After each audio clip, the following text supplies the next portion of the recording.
Okay. Can you check the stream?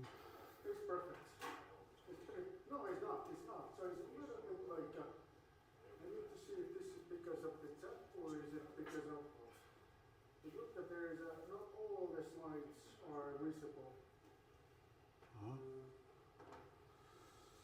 Mustafa, can you check like how it looks? It looks pretty okay in my mind. What do you say? It looks okay. Can you talk? Huh? Can you talk? Oh yeah, oh sorry, I did. Hi Mustafa, how are you today? I hope you are in a good mood. Yeah. Okay, it's yeah. fine. And the view? And so, Did I move too much? yeah, like the place that you want to do Should- the presentation. Just say me where I want to be, where I have to be. Yeah, like this position. Is this good? Yes. Okay, then I'll try and remember this. Okay, so can we get started? So it's a I'm 15, okay. so it's a time to get started. Yes, so when will you finish? Within an hour. Whenever you want. Within an hour. Just say stop and I stop. So it's going to be within an hour. Okay, so see you in Okay, so most of the guys are participating online. Yeah. Okay. And an hour meaning 11:15 we stop. Yeah, or something like that. So it can go to 11 or a little more 11, than 11, 11. So Yeah. usually the visiting lectures are a little shorter than Okay, conventional lectures. I'll hit for 11. Okay, hey guys, so today is a good day. And why is it a good day? Because the weather is finally getting warm, so you see that summer is coming. So it's almost here, so a couple of more days and then the summer is here. And then another reason that this is a good day is that we got finally a fantastic visiting lecture. So we got Arden Swat, and Arden is having LUT affiliation. Another affiliation too, which is not that important for us, but it's a DU Delft. You know, if you make a list about good universities in Europe, DU Delft scoring high, not necessarily number one, but top 5, perhaps top 10 at least. So it's a really good university, almost in a level of LUT. So then we're gonna hear today a little bit about, you know, what's the deal with this bicycles, cycling, and whatever is a two-wheel vehicles you're interested in, their same laws of physics will apply. And this is gonna be interesting talk, so sit well, lay back, and enjoy. Thank you, Aki, for the nice introduction. So my name is Arend Schwab. I'm a retired professor from Delft University of Technology. My background is theoretical and applied mechanics. And although the title of this talk is The Art and Science of Cycling, you would think, oh, I'm going to make drawings or maybe a nice picture of a cycling. No way. We're going to buy hardcore mechanics about cycling, right? So the motto of my talk is, everyone knows how a bicycle is constructed, right? So I would say you have 2 wheels and a steering assembly. That's what a bicycle is. And yeah, you'll have some gears and you have some pedals and so on. But 2 wheels and a steering assembly, that's a bicycle. Yet, nobody understands really the operation. And with the operation, I mean not only the pedaling, but mainly how do you maneuver, how do you stay upright, how do you come from A to B. And that nobody includes me. Although I spent more than 25 years already on bicycle dynamics and control. So what's going on? Well, first of all, I could not have done this work if I did it by myself. So the collaboration with colleagues and friends all over the world made it finally possible to come to a level, scientific level, where we were able to publish our results in Science. And I mean, you have all kinds of journals, technical journals and scientific journals, but there are only 2 at the top, Nature and Science. And then you have a whole bunch of nothingness, and then all the other journals. And so here you see these 2 publications. First, the first one is with the Proceedings of the Royal Society, also a very good journal, not comparable to Nature and Science, but Isaac Newton, for instance, published in this journal, so we're among good friends, right? And then finally in Science, a bicycle can be self-stable without gyro and without caster effect. because this self-stability was a big thing. And of course, all these collaborators, and there are many, many more. So let's do some observations on bicycle dynamics. Here you see a movie, Jour de Fête, by Jacques Tati. It's a French movie. It's a postman which wants to rationalize things. And instead of walking with his bag, he now is going to use a bicycle. And you see in the movie, that the bike is moving by itself. And people were thinking, oh yeah, it's a movie, it's a trick, right? It's not a trick. Every bicycle can do this. And look at how it's going around the corner. By itself, right? Automatically. So how does it come that bike stays up? Go to a car park, take a rhythm bike, push it forward, and it will stay. At rest, it's very unstable. People say, well, it's stable. People say it's super stable because if you compare it, in sideways, it oscillates, and the oscillation dies out. So it's a very stable system, right? In a mechanical sense, we would say, hey, that's a nice damped oscillation. Although, where is the whole damping in the system? Okay, bikes are very old. The whole technology of bicycles started somewhere around 1840s or something with Carl von Drais, hobby horse thing, so this contraption, 2 wheels in the steering assembly, and propelling by your feet on the ground. And then when this is evolution, people want to go faster, so what do? They mount pedals on the wheel, and then you just move the pedals, you can go faster, and you can even go faster by making the wheel larger and larger and larger, and then there is some limit, some anthropomorphical limit. Your leg length, your legs are not longer than they are, and you cannot make the wheel bigger. And then you see a nice jump in evolution. You see this geared system. So you see pedals and a gearing system that propels in the rear. But it's evolution because it still has this big crazy front wheel, which is totally not necessary, right? It makes no sense. But that's a hallmark of evolution. Gradual changes. Then here somebody shows, oh, it's not really necessary, the big wheel. Then here you see that the handlebars are too far away if they would be put here, so they put them here, and then somebody comes with the idea, well, why not make a sort of a tilted axis, and then the handlebars are close to me, and equal size wheels, that's about the bike of today. If you look outside in the car park, bikes look like this. And we are talking 1896. So very old design. And after that, not much changed.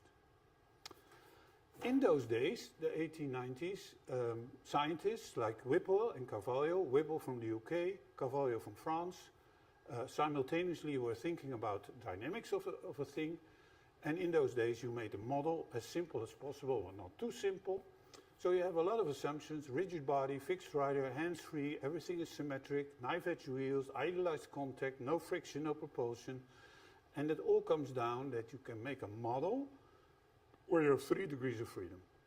In the sense that the bike can move back and forth, it can lean left and right, and you can steer. So 3 degrees of freedom in a mechanical sense. Note, by the way, if you follow all these assumptions, then you get a mechanical system which is energy conservative. Now, some dynamicists in the room or online will think, hey, wait, I saw a damped oscillation, and your model is energy conservative. Would this model predict this stability thing? Let's see. So with this model, the 3 degrees of freedom, of course, lean rate, steer rate, and forward velocity. However, the family of bicycles is big. We have like 25 on average parameters for a bike, meaning the wheelbase, the axis of the steer angle, the trail, the size of the wheel, the mass, the size of the frames. We have a front frame and a back frame. And all these parameters together, they make up 25 in total, meaning that this whole family of bicycles is large. You can have all kinds of contraptions with 2 wheels. And by the way, from a topology point of view, a bike is symmetric. You have a front frame with a front wheel, and you have a rear frame with a rear wheel, And in a topology sense, it's a symmetrical thing, right? Okay, let's derive the equations of motion. And it's just Newtonian mechanics. It's a bit more complicated because you have idealized contact and there should be no slip and you have more degrees of freedom.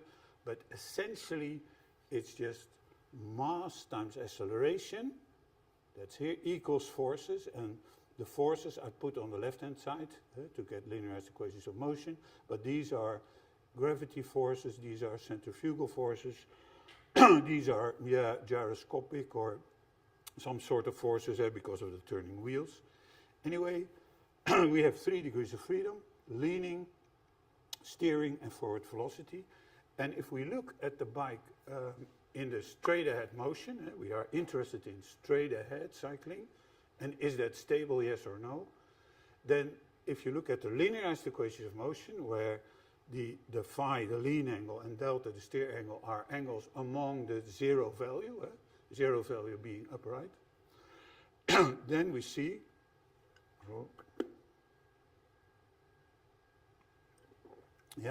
that these equations of motion are decoupled. So the leaning and steering, which is the lateral motion, is decoupled from the forward motion. And the result in a linearized sense is that the forward motion, forward velocity, is about constant to the first order. And the first order differential equations are these set of mass times acceleration, some damping term, and some stiffness.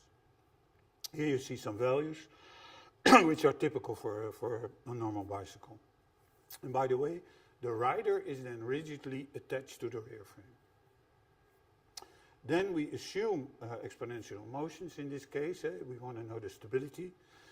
So we get a characteristic equation, fourth order polynomial, which we then have to solve. And I take the forward speed as a parameter because I find speed an interesting thing. Because at 0 speed it falls over. And given some forward speed, it stays upright. So we want to see how the dynamics behaves as a function of this forward speed. I could take any other parameter to look at as a function, but for this case, forward speed is an interesting one. So I form this characteristic equation. We have 2 second-order differential equations, meaning we have 4 characteristic equations, 4 characteristic values, or you could also say we have 4 eigenmodes of the system, because we have position and velocity. And so the forward speed we leave out for now. There's no change in that to the first order. Then you can plot these eigenvalues on the vertical axis as a function of this forward speed. And if you look at this graph, we see the blue lines are the real part of the eigenvalue, and the red part is the imaginary one, where these are complex values. So the real part is either damping, a positive or negative damping, and the imaginary part has to do with the oscillation going on. That's the frequency. So we see already at 0 speed there's just real parts and no frequency. So it's just like a double pendulum. And in this case, we see 2 positive values and 2 negative ones. And it's like this pendulum. It's highly unstable. It just falls over, exactly as we see. If we take a bike, it falls over. Now you would say, yeah, what about the negative ones? Well, that's actually the time reversal of the positive ones. So, but there are 2 modes which are unstable, so unstable system. Then when speed increases, we see that 2 real parts come together and we form a complex pair, meaning we have an oscillation. However, the real part is positive, so it's an oscillation which grows with time. So it's an unstable oscillation. But then when speed increases, we see the real part goes down and becomes negative. Suddenly the oscillation is damped. So as you saw in the experiment, we hit it sideways, it oscillates and the oscillation damps out. Then there are 2 other modes. This is a caster mode, very stable. If your handlebar is in a non-zero angle and you move forward, it aligns quickly. Very stable situation. And the last one is what we call capsize mode. That's stable and becomes mildly, very little unstable. Capsize mode is that there's no steering going on, but you are slowly falling over like a ship, like a capsizing ship. And apparently at low speed that's stable, and at high speed it's a little bit unstable. But in practice, you will never notice that. So this is the prediction of linearized equations of motion for the bicycle, the dynamics. Now let's see. On the left is the system, linearized. On the right is a full multi-body dynamic simulation. And I pick a speed which is below the stable region. So it should be unstable. And as you see in the video on the right, we propel it forward, you hit it sideways, it starts oscillating, and then of course you crash. Now, clearly you go not fast enough. And this is also what happens when you learn to ride a bike. It's scary, you don't go fast, so it's unstable, so you crash, right? Unless somebody keeps you upright. Now let's go to the forward speed, which is stable. So here we're in the stable regime. We do the same. Forward speed, we hit it sideways, you see some oscillation, and you see the oscillation dying out. So clearly a very stable system, like we experience in daily life, right? Okay, so the linearized equation of motion, as derived by Whipple and Carvalho, they do predict that a bicycle can stay upright at some forward speeds by itself. So let's look at this bicycle self-stability. And the question is, how does it come that a bike stays upright by itself? And I would say it's some auto-magic control, right? There's something going on. Because it's falling and then it's steering and in some way it then gets upright again. Now to answer that question, it's a difficult one, so let's go to an easier question, and that is, how do we balance a bicycle? So how do you balance your bike?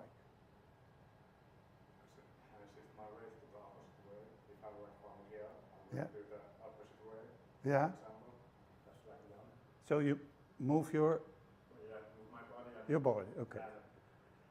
Sit with the pad, I like pull with my arms too, but Yeah. with my body, I use my body mostly. Okay. So what do you do? How do you keep upright with your bicycle? What do you do?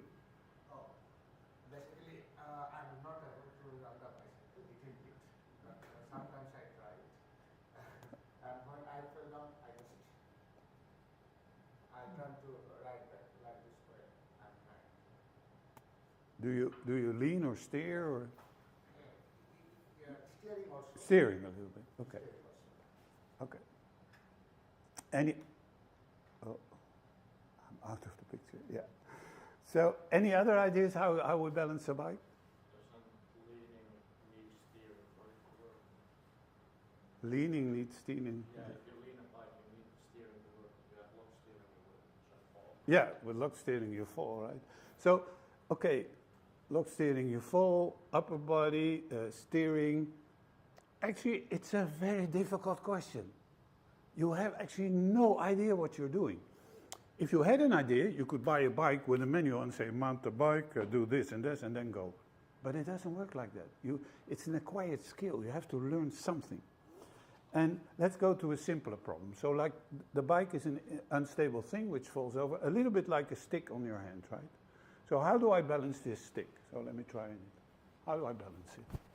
Well, the moment it falls, let's say it falls to the left, then I move my hand, the support to the left. And if it falls to the right, I move the support. So that is the way to balance a stick on your hand. So we like to do the same in a bike, of course, but then we have to move earth to move the contact points, right? That's a bit tricky. However, we have a magical instrument, and that's our handlebars. In a moving bike, if we turn the handlebars, we can move our contact points. So, if I'm cycling straight ahead, and for instance, I fall to the left, I want to move my contact points to the left. So I steer to the left to get my contact points back under my knee. And the same to the right. If I fall to the right, I steer to the right, and I get my contact points back under my body. Actually, that's the main mechanism for balancing. Upper body motions are secondary. I will come to that later. But so, to balance a bike, you have to steer into the fall. And that sounds a bit counterintuitive, and if you buy the manual and it says, oh yeah, mount the bike, start pedaling, if you fall to the left, steer to the left. That's not what people do in the beginning, because they think, oh, it will become worse. If I fall in that direction, I'm going to steer in the other direction. And the effect is that it becomes even worse, right? So it's clearly an acquired skill. Now, to demonstrate that it works, students have to do projects, also at Delft. And in the old days, you had Lego Mindstorms. I don't know if it even does it exist anymore? Sort of. It's not so popular. When I was younger, it was popular. Some 20 years ago, it was very popular because you had Legos, you had motors, you had sensors, and you had a controller. So then, with motors, sensors, and controllers and wheels, you can build a machine. Usually, they made a walking robot that was usually in the box. But then Joep Metsaers, he was an enthusiastic motorcycle rider. He thought, I'm going to make a motorbike.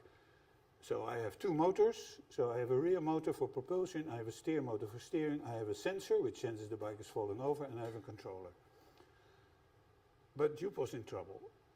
Whatever program he wrote in his controller, like I fold this and I steer that, and the thing did not stay upright. Although he was an avid motorcycle rider, you would say, well, he knows what he's doing, right? He couldn't get the thing stay upright. And then he was in a hurry, he had to go to Switzerland for doing an internship, and then somebody said, well, somewhere in the back there's a guy, he has a bike lab, and maybe he knows, go there. So Joep came, and I said, well, actually, Joep, it's super simple. You have to steer into the fall. So how do you steer? You have a DC motor, so the amount of voltage you put on the motor is the amount of torque you apply, okay. And how do you know you're falling? Well, you have a lean rate sensor, so you just feed back your lean rate with some factor, 8 or minus 8 or 80 or minus 80 to your steer motor voltage, and that should work. And then it was very quiet. Joep looked at me, I said, Joep, what's the problem? He said, well, Professor, it's one line of code in my controller. I said, yes. So, well, you went away, and I think after 5 minutes he came back. And I think this is the living proof that you have to steer into. So why does it oscillate all the time? Well, there's all kind of playing friction going on in Lego Mindstorms, right? So it doesn't come to a very stable upright situation. So clearly, steer into the fall. And as you can see in a slow motion, the bike falls and then it steers. And the bike falls and then it steers. But still, it's sort of auto magic, right? Because how does it know how much it does have to steer and at the right time? And actually, there are two groups in cycling science on that. They can explain the self-stability of the bike. One group says, well, like in life, you have a left wing and a right wing, a conservative and a progressive people, you have the sneetjes and the creatures, the red and the green. There's always two camps. One camp says, well, it's clearly, it's a gyroscopic effect of the front wheel. Because you have a wheel, a circular thing which is rotating. So this is the rotational speed. That's a vector in that direction. Then it's falling in this direction. And then on the third axis you get a torque. 1, 2, 3. That's a gyroscopic effect. And if you look at the numbers, yeah, that's right. If it falls in that direction, it steers in that direction. So, well, no, said the other people. This can't be true. It must be the whole steering assembly, how the geometry is made. Because the effect of the gyro is minute, it's very little. That can't be the thing which self-stabilizes the thing. The real thing is that you have a tilted steer axis and that the contact point is behind this steering axis. So we call that the trail, so contact point behind the steering axis. So the moment the bike leans, then due to this geometry, also it starts steering. That's the effect. Okay. Well, let's go look into the gyroscopic effect. There's Klein and Sommerfeld. These are what I call half-gods. They live up there somewhere. Felix Klein, famous from the Klein bottle. Arnold Sommerfeld, nominated 81 times for the Nobel Prize. I mean, I'm still waiting for the letter. And then Fritz Noether, brother of Emmy Noether, and they had a 4-volume set of books on gyroscopic effects, and on the shelf they would take in this space. And the 4th volume was applications, and of course, Theorie des Kreisels means theory of gyroscopes. And in the 4th volume, they had all kind of examples, and everywhere they were looking, they saw gyroscopes. They look at Aki and they say, oh, his watch probably has a gyroscope in it. And So it was really 3 volumes about gyroscopic. this 3 volumes theory and 1 volume applications. Yeah, gyroscopes. So, and then they say, well, in the bike there's a gyroscope, and of course, they knew their classics, so they knew that Whipple and Carvalho wrote that paper, and they said, well, if you take that model and we leave out the gyroscopic effect, which is easily in the model, then you will see that although it's small, they say it's small, it's indispensable. You need that for self-stability. Okay. And again, they repeat, the stability of the bicycle is only possible due to the gyroscopic effect. Clear. Gyroscopic effect, that makes it self-stable. However, my colleague and friend Jaap Meijhaert was meticulously following the whole derivation, and he found 2 sign errors in their derivation. And if you correct for the 2 sign errors, it's not obvious that if you kill the gyroscope, it's always unstable. So this is debunked, right? Everybody always said, oh, stable because of gyroscope. And the answer is, no, not necessarily. It's not a necessary condition. Next one, trail. Is trail the necessary one for stability? In the 70s, there was David Jones. He had a PhD in chemistry, but he was interested in why is it so easy to control a bike? Does it have to do with self-stability? So again, he knew his classics. So he knew about Whipple and Carvalho, but he also knew about Klein and Sommerfeld. And he built a bike where the gyroscopic effect is killed. So he has a little bit off the ground, a counter-rotating wheel in the front wheel, such that the net angular momentum is 0. Meaning there is no angular momentum in the front wheel, so the whole thing, there's no gyroscopic effect. And look at him. Hey, mommy, I can even ride without hands, no problem. Very stable, right? Then what he does, he looks at this front geometry, like the trail, and he makes a bike with a very large trail, and he makes a bike with a very negative trail, so the contact point is in front of the steer axis. Well, with a large trail, he can easily ride it without hands. With a negative trail, so the contact point, which is usually behind, is now in front of the steering axis, impossible to ride without hands and very hard to control. So he goes into a derivation with potential energy, and he shows in this graph that if it's negative, it's unstable, this trail, and if it's positive, it's stable. However, his analysis is based on potential energy, and the potential energy in a moving bike is totally identical to the one of a stationary bike. So it doesn't tell us anything about a moving bike. If we then carefully change that analysis such that the dynamics is involved, it's again not clear that trail is a dominant factor. It's not a necessary condition. Remains, what is necessary? It's not gyro, it's not trail. What is a necessary condition for stability? Well, the answer is actually pretty simple. You have the equations of motion, you have your 25 parameters, you have your Routh-Horwitz criteria, which is your 4th order polynomial.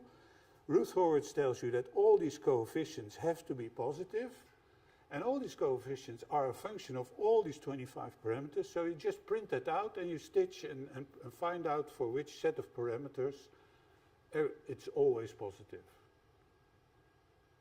Well, if you print that out, if you print out all these coefficients as a function of these parameters, you can at least paint all the walls of Lund University with equations. And maybe there's still not enough space. So that's an undoable job. You cannot find a solution for that. So what do? We make it simpler and simpler. So we say, well, let's take a bike and let's kill the gyroscopic. So we put it on skates. And let's kill the trail, meaning we put the contact point on the axis. And then we take a very simple geometry thing for the mass. We just take 2 point masses. And then we have 8 parameters. And now with 8 parameters, you can write down the equations for the stability criteria. And then it's doable. And then finally, it fits on one page, so you can go back and forth. And then you come to the conclusion that the thing can be self-stable if the mass of the front assembly is within this region. And here it's unconditionally stable and here conditionally stable, but that's not a very important issue. The message is, if the mass of the front assembly is in this region, it can be self-stable. As you see here in this diagram, the gray one is the stability, the real parts are all negative. So this is stable without gyro and without trail. Yeah? So what people always thought, oh, you need gyro? No. Oh, you need trail? No. Then, well, to test the pudding is to eat, right? So we make the machine. We could put it on skates. We're pretty good at skating in the Netherlands, but let's make something with wheels, right? So we make wheels with counter-rotating wheels on top. And then we build that machine. We put a little bit to scale, which means make it easier to handle.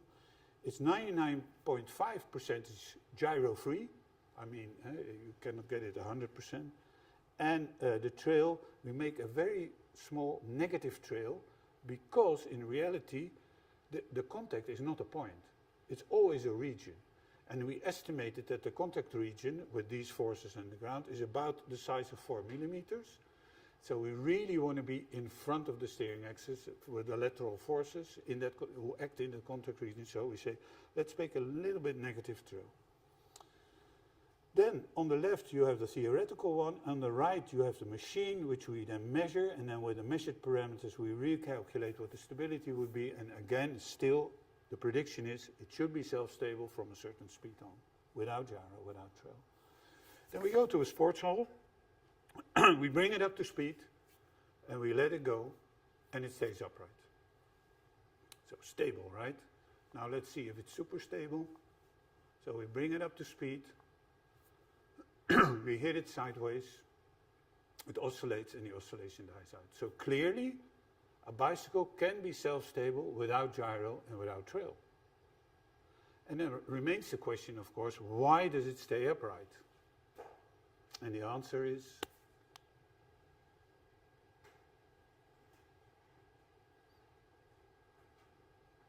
because it steers into the fall. Right? That's the answer. It must steer into the fall, otherwise it wouldn't work. Now, why does it steer into the fall? Let's look at the machine. Well, if we look at the front assembly versus the rear assembly, imagine that the bike is falling, and then you see that the mass of the front assembly is in front of the axis. So the moment it starts tilting, it starts rotating, right? So when the bike is leaning, then it starts steering in that direction, and yeah, at the right time, the right amount, given the parameter values in the restricted area or in the unrestricted area. So in this case, it's the mass distribution of the front assembly versus the rear assembly which makes it steer into the fall. And that means that to make a bike self-stable, you have a lot of parameters which you can play with. You can, of course, gyro can help, trail can help, it's not necessary. Mass can help, it's not necessary. So all these things are not necessary conditions, but they can help. So with these 25 parameters, you can make a whole family of bicycles which are either very stable or very unstable. So there's a lot of playground in these design space. Okay, then I was mostly interested in rider control and handling. So how do we keep the bike upright and so on. But given time, I think we are 10 to 11, maybe I should talk a little bit about applications, right? So rider control and handling is super interesting. What do we do? Because most of the part, the bike is unstable and we have to apply control. How do we do that? How can we make it more easy?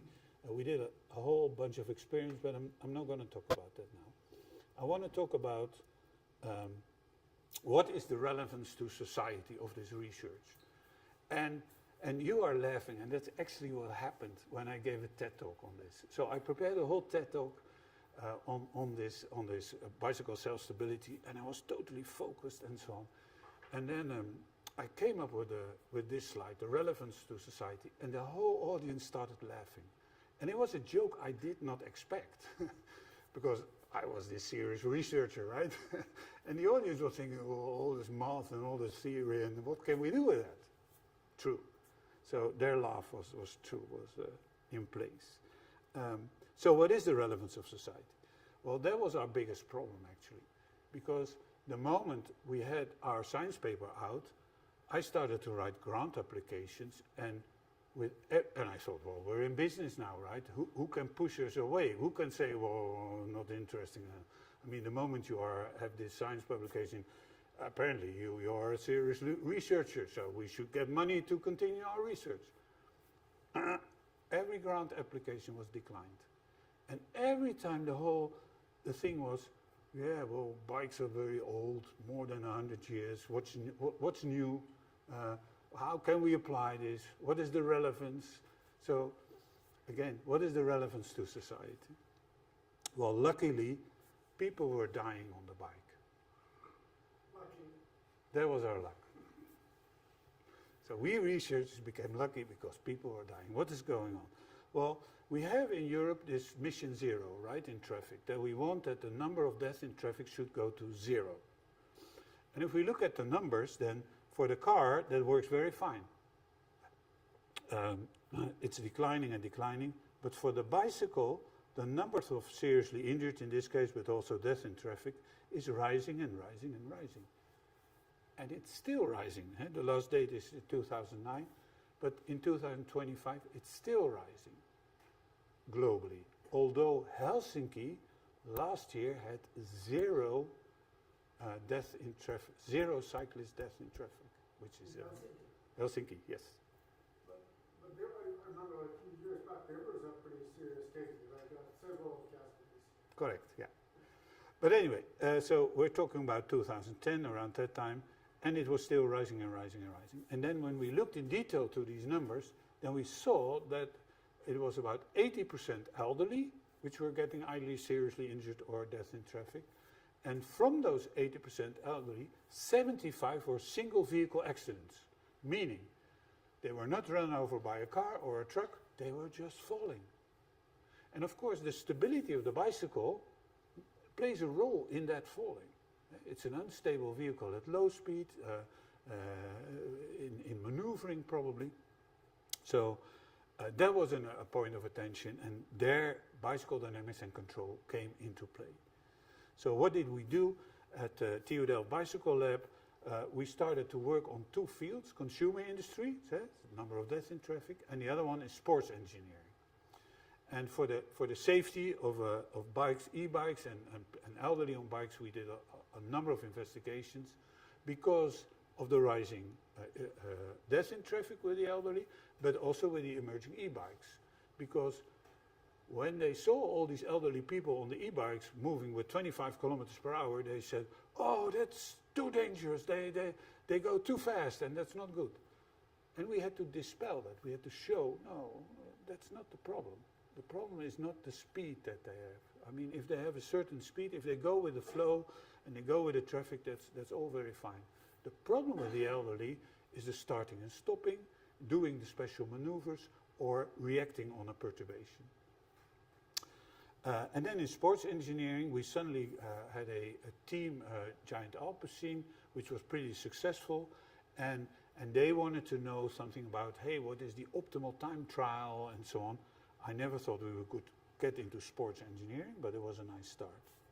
Then again on the consumer industry, it was shown on the left that some of these bikes show very unstable shimmy behavior. Shimmy being a rapid oscillation of the steering assembly, which is also known from elite cyclists, but it also happened in just consumer cycling. And because now the bikes have a step-through frame for the ladies, but the mass distribution is a bit different, and they're still a bit flexible, and they go at higher speeds, and they don't put on the handlebars, so grab onto the handlebars so tightly, because they have this power. And we had a nice way of making models and predicting already from the drawing board, if you do this and this, the bike will not shimmy. Then on the right, we build a system that's called steer assist. So instead of telling the rider to steer into the fall, you can tell the bike to steer into the fall, right? You can put a sensor and a motor on it, and it helps you in staying upright. So it by it's sort of a steer assist, so it helps you in this balancing steering. So of course you can override it because it applies support, but it makes the riding very easy and relaxed. Then we came to discover that there's a lot of things not known about bicycle tires. There's a lot known about car tires, but almost nothing about bicycle tires. So if you don't want to know about camber and cornering stiffness of a bicycle tire, there was no source of data available. Now I come from Delft, and in Delft we had Professor Pacheca, who was famous for the wheel road contact. He developed the magic tire formula, and we had a very nice tire testing setup. So we made a setup for bicycle tires, and we were able to measure a lot of bicycle tire properties, which was necessary for the shimmy model, because in shimmying, the stiffness of the tire, the lateral, the camber, and the cornering stiffness play a role. They are important. Then on the right, in sports engineering, we had a very nice project about the team time trial. So in the team time trial, you have 8 riders which start, and I think the first 5 who finish, that's the time. I don't know the rules exactly, but so you start with 8 riders. And then, so you have 8 motors, and you have 8 different sizes of riders, so you have 8 different type of drag. And then you have to come up with an optimal scheme of getting from the first position back to some other position. In the old days, they always went from the head position to the last position, right? But it's a nice optimal control problem, because you have all 8 different motors, you have 8 different resistings, so you can cook up a nice scheme where you say, well, this is how we start in this order, and then after 6 seconds, number 1 goes to position 4, and after 8 seconds, number 2 comes to position 7, and so we had find for that parcours a complete nice schedule to have an optimal time trial for the best time. And then we presented that to the team, and they said, we're not going to do that. I said, well, you're not going to do that? Why not? This is the optimal one. Well, they said, it's too complex. We cannot execute it. The communication with the coach and the riders is simple. We have an earpiece in and we hear and the riders hear everything. We cannot give individual instructions, because then it's robot cycling. Those are the rules. So we have to come up with a simpler scheme. So then we put on this constraint. Okay, we only determine the order and how long you stay on the head position for every rider, and he will always go to the last position. But still, we couldn't come up with an optimal one. And it was surprising that in the Giro d'Italia, which was the first time that Giant Alpecin was doing a time trial, and it was also the first time it was introduced, everybody was thinking, oh, Giant Alpecin team is not good, they will not. And they finished like number 3, and everybody said, hey, they did pretty good. They were not expecting that. So in some way, probably our science helped them. Ready? Then I'm totally interested in a safe setup to test all kinds of behavior of cyclists, behavior in traffic, getting off and on the bike, starting and stopping. And for that, you need a bicycle simulator, so it's safe to do. Can you do a shoulder check? What do you use to stay upright? Well, you need the eyes, you Great. need the vestibular organ, but you also need to have information on the forces of feet, but also on the hands and the hands. So we make some quite haptic feedback on the heel one, the pedal, still going to lean. We had a nice Ready? VR thing. With the haptic feedback, it was nice. However, it was still the bicycle simulated with a bucket. And why do you need a bucket? Because of the road. And the noise is Can you do a shoulder check? missed that. So the Great. next step was actually that we made a simulator, a bicycle simulator, where the contact points really can move, like in real cycling. So just from a kinematic point of view, at a certain speed and at a certain steer angle, the contact points move at a certain acceleration. So we have 2 linear motors. The upside is just a bicycle. The only thing we miss is a little bit of gyroscopic effect of the wheel, but that's not so important. And this is a very nice bicycle simulator. It was for sports applications. And it's not so good for us consumer because we cannot tune the stability of this thing. It's like a bike. It's unstable at low speeds, stable at higher speeds. But it felt really like a bike. And then next, so we have bicycle simulator 3 actuators. So one for pedaling, of course, one for the leaning motion, and one for the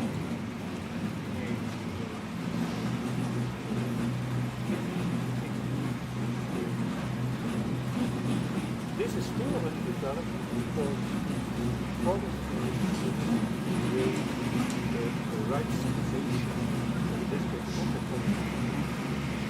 So we have to tweak a little bit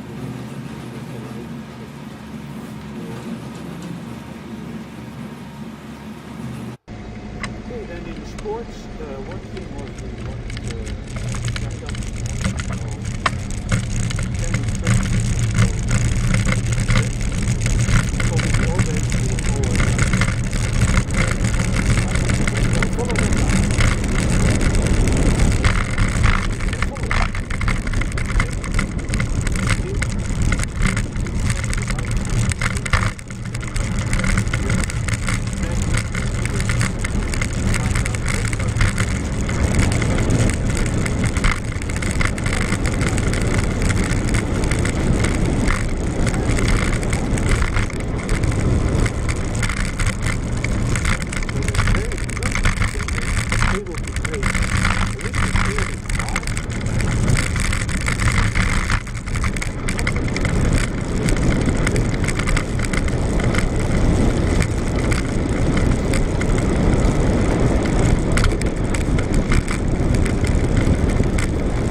track cycling. So the new Olympic Dutch team wanted a new bicycle for the track cycling team that was in Tokyo. Yeah. And then it was the bicycle manufacturer, in this case Koga Miyata, who was supplying the bikes for the Dutch Olympic team. They were smart. They formed a very multidisciplinary team with aerodynamic people, structural dynamics people, and people for handling and control, us, to find out how should the new bike look, what should it be. And it started with a lot of brainstorm sessions. So inventory, talking to the riders, find out what's the current status, what do we want to change. And our contribution was handling bicycle dynamics, handling and control. And my observation was all bikes are too small. If you looked at the old bikes, then the riders were hitting with their elbows, were hitting their knees. They didn't fit the bike. And probably they had a small bike because of this idea, like a small bike is a light bike and it's stiff and so on. And however, we thought, well, if we have these big engines, then apparently the bike should also fit them to deliver all that power. So we formed a bike fit, of course, to find out what is the optimal form of where should the handlebars be, where should the saddle be, where should the pedals be. And then for every individual rider, we came with an optimal solution, given what the aerodynamics was telling us about the posture of the rider. And then we came up with all these, 24 different geometries for the riders, which we could, for most of it, we could solve by the cockpit, how the handlebars are. But actually we needed two sizes of bikes. And then when those new bikes were introduced, and of course they were optimized for aerodynamics too, and they were optimized for stiffness and for weight. But then when they were introduced, the first thing they said when they saw the bikes was like, ooh, they are big. And we said, yeah, trust me, I'm a doctor. It will work, it will work. And then Harry Lafrijse, who was a world record on track cycling, he was one of the first who wrote it, and we were really sitting, we engineers like, oh my God, I hope it works. But it worked. I mean, he immediately wrote world records again with a new bike. And I must say, it was one of the most rewarding projects I've done, because it's good when you save lives, right? When you make cycling safer. But if you can participate in winning gold medals, that is like a mythical thing, because you cannot buy a gold medal. You have to earn that gold medal. So that is super special. Okay, questions? Yeah, I have one. Yes. In the very first slide, you had this graph that bicycle is unstable below certain speed, but then you also had the upper limit. So does it mean that it's unstable in high speeds as well? Yeah, that's a very good observation. Indeed, it's unstable at higher speed, so you're referring to this limit here, right? That's true. So from what I show here, like stability is practical stability, the gray region. Now, theoretical stability stops here at this speed. Then what happens here? Well, it's a capsize mode, and it means there's no steering going on, and you're slowly falling over. And the slowly is, if you look at the number, well, my guess is it's 0.01 or something like that. Well, you have e to the power 0.01 times t. Now, to double some perturbation, you have to take 0.01 times t is about, let's say 1, 2.7, that's 2. Should be 1. That means that the time is 1 over 0.01, so it's about 100 seconds. Well, within those 100 seconds, you called your wife, you went to the shop, you mounted your disc. From a practical point of view, theoretical one. Yeah. It's such a mild instability, you will not notice it. Yeah, good question. Any other questions?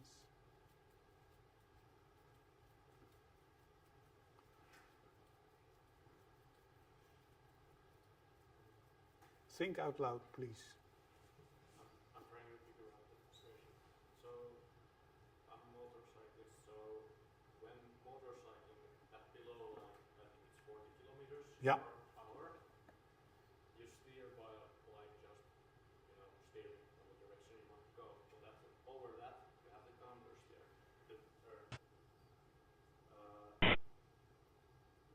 Yeah. Yeah, I'm listening, but I'm trying to get to the slide. So what is like the Yeah, what's going on? Yeah. So in the audience, for the people online, somebody in the audience said, well, I'm riding a motorcycle and at slow speed, if I want to go left, I just steer left and I go left. But at higher speeds, if I want to go left, I have to steer to the right or push my steering, and then I will go in that direction. So what's going on? And that addresses the part I didn't talk about today, handling and control. And the big question is, how do we control that bike? And then my first question is always, to turn right, you have to, and then everybody says, of course, to turn right on your bike, what do you do? Turn right. Yeah, you lean, but and steer, you steer to the right. If I'm riding a motorbike, I won't be steering much because it's very unstable. You just go straight ahead. You always go straight, right? Let's take somebody else. If you want to go to the right, what do? Yeah, you turn. I mean, what a stupid question can it be, right? Okay, no. Wrong. To go to the right, you briefly have to steer to the left and then let go of the handlebars. Now, what is the whole thing? So, in order to be in a corner, you have to lean into the corner. Otherwise, you will fall out of the corner, right? So, if we want to make this corner to the right, then we want to lean to the right. Now, if we are going straight and we want to lean our net center of mass, so our total center of mass of the system, we need somebody to push us in that direction. What you could do is you could say, oh, I move my upper body. But the moment you move your upper body, what happens is that your bike goes the other way, right? And the net effect of upper body motions on the center of mass motion is small. It's not so big. The moment you move, that thing underneath you also has this counter move. move. And the net center of mass is small, meaning the lateral forces are small, which you can generate by this. However, your steering assembly is the most powerful instrument, because the moment you steer a little bit to the left, you're falling over. So to get into a lean configuration, you just use your handlebars. So if you say, hey, I want to lean to the right, then you steer to the left and you will fall to that direction. And let go of the handlebars. And you will get into that turn. And here you see the video. So I move straight, I steer a little bit to the left. You immediately see it's falling to the right. Or in slow motion. Is it happening? Yeah. So moving forward, steering to the left. Now. And then you see bike falling over immediately. That's very strong, that effect. Now, of course, you don't trust me, right? I mean, the only thing you would trust is yourself by doing the experiment. So do the experiment. Go on your bike. Don't hold the handlebars with your hand tight, but just with open hands, push against the handlebars. So pedal, and then if you push a little bit with your right hand, you will feel, oh, yeah, I get into a turn to the right. So steer to the left, to go to the right. And that's exactly also what you do on your motorbike from a certain speed home. And of course, at very low speed, that whole effect is small. So for the motorbike, at low speed, you have the idea that you're just following in that direction. And again, on the bike, you also have the same. But given some forward speed, this is the mechanism.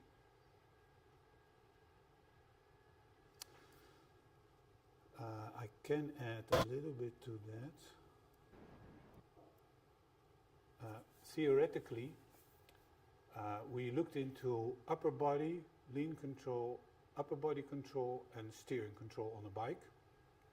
And from a control point of perspective, you can say, oh, we have two different control inputs. We have the steering or we have upper body lean. And if you use steering, you can find out how controllable are the different modes which I have, the oscillatory mode or the capsize mode.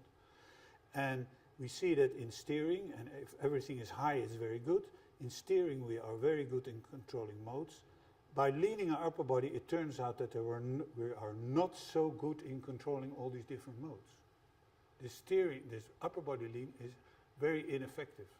However, sometimes in an emergency situation, when it's not possible to steer, for instance, if you're very close to a curb or something like that, you know I cannot steer in that direction, then you move your upper body as sort of an escape mechanism. And it's, I think, the same in mountain biking.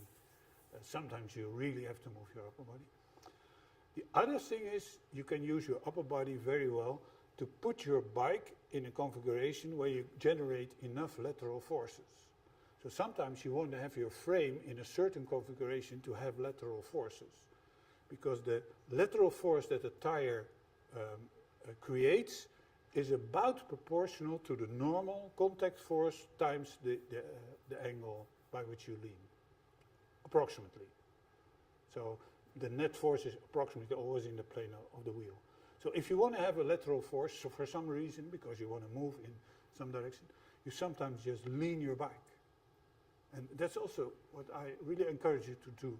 So you cycle straight and then you do like this, and then you feel, oh yeah, hey, I have to do something. I have to hold on to my handlebars, or if I let go, I move in another direction. So please do this experiment. Although now, you need a clear car park, actually, not these snowy conditions. Okay, any other questions? Well, time has run out, I guess. So Yeah. it's actually one over. So I'm gonna, what I'm gonna do here is I'm gonna end stream. Ready? Okay.